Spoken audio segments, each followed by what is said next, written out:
Okay, let's talk yield curves. Everybody else is talking about it. We figured maybe we should share our perspective on it.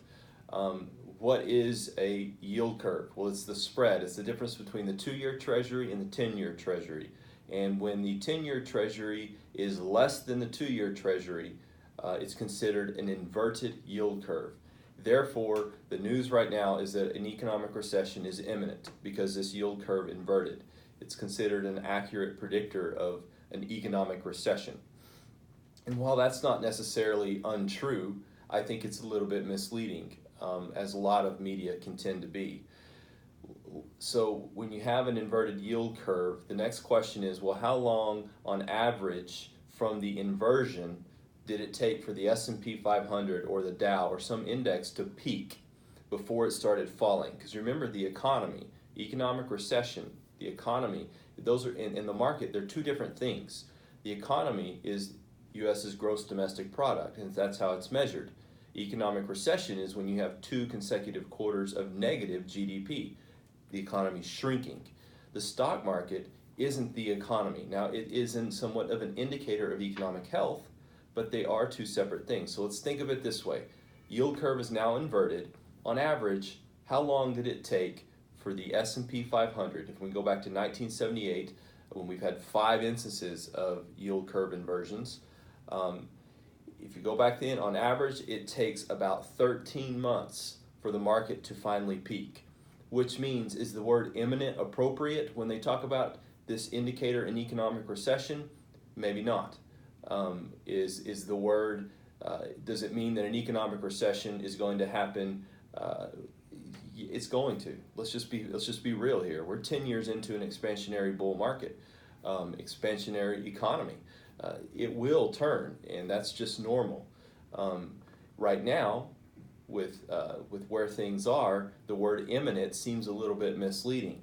Now, let's talk about returns, right? Stock market returns after a yield curve inversion occurs. So let's start with 3 years. So on average, the S&P 500 return 3 years after the yield curve inverts is 16.4% positive. Okay? So even though that it has been somewhat of an accurate indicator of economic recession and they have occurred, it doesn't mean that all was lost. It just took time to recover, which is the very reason we build our process, that we have 6 years of income sort of set in a conservative strategy outside the market, because time tends to heal these kinds of wounds. Let's look at what's the 2-year performance post an inversion. 14.7% positive. 6 months, 4.8% positive. 3 months, 2.5% positive. In fact, there's only one instance in this chart here where the three years later, after a yield curve inversion, the market was still in a negative position, and that was in 2008, 2009, because that yield curve didn't invert. Well, it inverted in basically late 2005, but the market didn't really peak until 2007. It took almost 2 years before the market finally peaked and we went into this economic recession. So we're going to come back to that original word. Is it imminent? That can be misleading. There's one instance where it was imminent. It basically took 1 month, and then suddenly the economy's in economic recession. That was in 1978. Every instance after that, it took several months, on average about 2 years. 1 year, excuse me.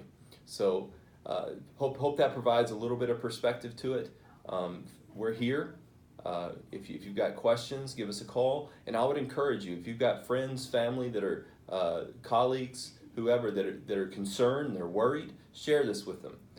We're not saying an economic recession isn't going to happen. We're just saying take a deep breath and let's look at some history here about when and how severe the impact actually has been. Have a great day.